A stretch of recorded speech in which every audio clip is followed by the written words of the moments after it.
তুমি মুসলমান ঘরে জন্ম নিয়ে মুসলমান বাপের বেটা হয়ে তুমি হিন্দুদের ওই ছট পুজো কিভাবে যেতে পারলে? তুমি হিন্দুদের ওই উৎসবে কিভাবে যেতে পারলে? তুমি হিন্দুদের দুর্গা পুজো কিভাবে যেতে পারলে? তুমি হিন্দুদের কালী পুজোয় কিভাবে যেতে পারলে? ভাই আমার, তোমার কি একটুকু মানবতা কাজ করেনি?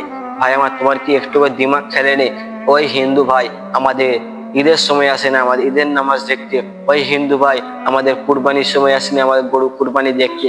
তুমি ভাই আমার হিন্দু ভাই, ওই হিন্দু ভাইয়ের একটা মানবতা বলে জিনিস আছে, তোমার তো তাও নেই। তুমি আবার বলো ধর্ম যার যার উৎসব সবার, তোমার বলতে এটা একটুকু আটকায়নি, ওইটা তোমার বলতে একটুকু জীবন আটকায়নি। তুমি যখন এটা মেনে নিতে পারছো ধর্ম যার যার উৎসব সবার, তাহলে তোমাকে এটাও মেনে নিতে হবে বিয়ে যার যার বউ সবার। পারবে তো মেনে নিতে?